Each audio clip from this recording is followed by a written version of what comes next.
يا اخي بنشوف فريق بيهاجم نقول يا سلام على الضغط، ونشوف فريق بيدافع ونقول يا سلام على التنظيم. بس عمرك سألت نفسك ازاي الفرقة اللي بتهاجم وعاملة ضغط بتبقى عاملة حسابها اللي هي تدافع لو الكرة اتقطعت في اي وقت؟ النهارده حلقة جديدة في سلسلة افهم كرة الحازم وعبد القادر، اللي هتتكلم عن سر من اسرار الفرق الكبيرة اللي بتخليهم دايما مسابقين اللي قدامهم بخطوة، وهي الريست ديفense. يلا بينا. والريست ديفنس يا صديقي بكل بساطة وهو تمركز اللعيبة اللي مش مشاركين في الهجمة اللي شغالة للفرقة.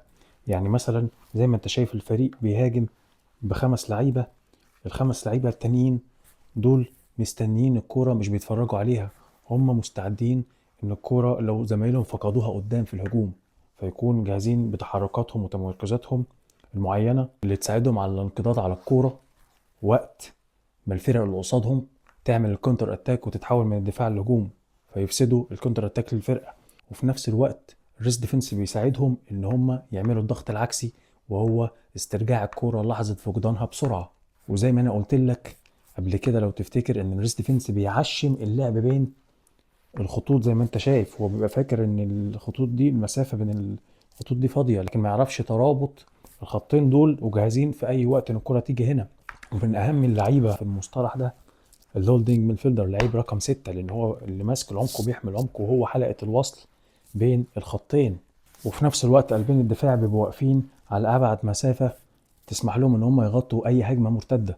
وزي ما انت شايف الفرقة بتبقى مقسمة نفسها 5 و5، زي ما انت شايف الوضع 5 و5، الملعب متقسم.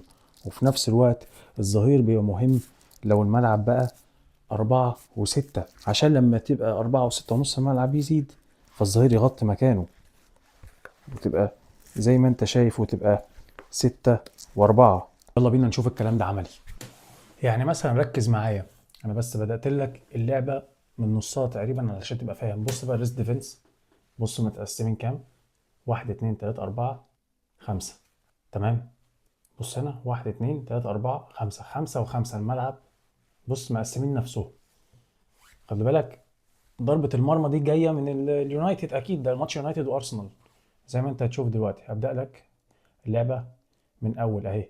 بص يلا، بص هنا اللجمة اليونايتد اللعبة الثبت. بص أرسنال هنا اللي هتستحوذ عليها أهي، يعني كونتر بريس هيتعمل دلوقتي أهو، الضغط العكسي. ما هي مع أرسنال خدوها أهي، بص خدوها بسهولة وهتترد. خدت بالك دول واقفين مستعدين عامة يعني، ودول خلاص جاهزين. بص خلى لعيب يظهر ما بين الخطوط عادي جدا من مان يونايتد بسهولة. بتوع أرسنال مش عارفين يمسكوا الخط ده ولا الخط ده. هتشوف الهجمة خلصت بإيه دلوقتي. لا مساحة لنفسه في النص هنا. بص ده مثال على الريست ديفنس. نيجي بقى اللعبة تانية لأرسنال بقى مش اليونايتد، وهي بتطلع بالكورة زي ما انت شايف، وازاي هيعرفوا يرتبوا نفسهم لما الكورة يفقدوها قدام، يبقوا جاهزين. زي ما انت شايف يبقوا جاهزين ازاي التحول من الهجوم للدفاع. زي ما انت شايف بص هنا الوضع يبقى عامل ازاي. شفت في لحظة على طول عرف يرتب نفسه زي ما انت شايف. بص يلا الفريق جاهز، اللي قدام بقى براحتهم يعني خلاص دورهم خلص بقى، لكن ده مستعد. مفيش حد بيلوم حد، هو كل واحد عارف دوره. وبص الوضع اللي قلت لك عليه هيساعدهم ان هم يعملوا الكونتر بريس دلوقتي. بص على طول رجعوا الكوره اللي فقدوها تاني لما بس الوينج مسك اللعيب المان بتاعه. يعني هو لان كل واحد بقى ملزم، كل واحد ماسك حد، فبالتالي سهل عليه دوره بقى سهل، فاهم ده يعني ما حسش بصعوبة، رغم ان خلاص هو ممكن يكون فقد الكرة ومستني خلاص الكرة تترد له، بس خلاص هو مش مجهد قوي فهتلاقي الموضوع سهل معاه.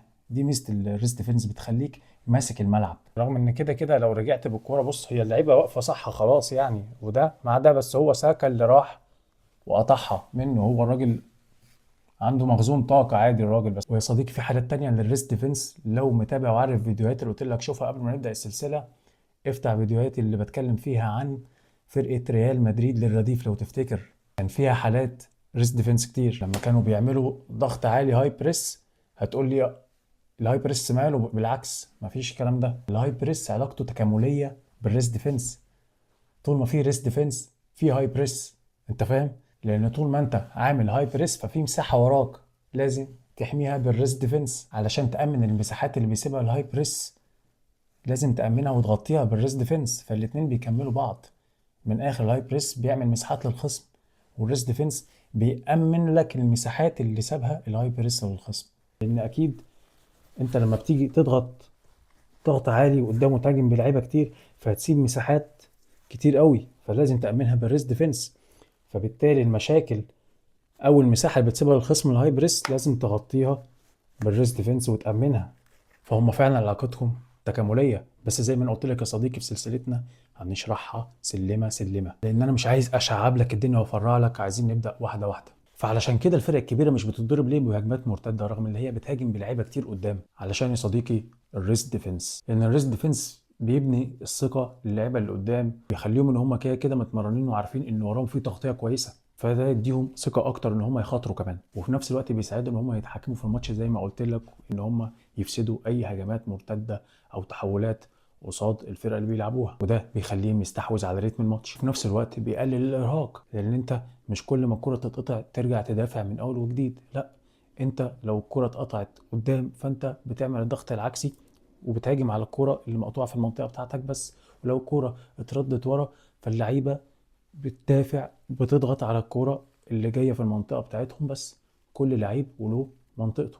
انا مش هقولك انه بيساعد اللعيبة كمان ان هي بتوفر طاقة، لا، هو بيحول طاقتهم كمان للمكان اللي مفيد قوي لمركزهم. من الاخر يا صديقي الريس ديفنس مش مجرد مصطلح، دي فلسفة كروية بتوريك قد ايه الكرة بيتلعب بالتفكير واستعداد لكل الاحتمالات. يعني انت كمحلل تبص على اللعيب اللي مش معاه كوره متمركز ازاي، زي ما انت بتبص على اللعيب اللي معاه كوره بالظبط. فحاول تلاحظ الجزء ده في الماتشات، واستعدوا علشان الحلقه الجايه هناخد فاصل كده وراحه من الضغط لقدام وكده، وهنتكلم عن البيلد اب، بناء اللعب.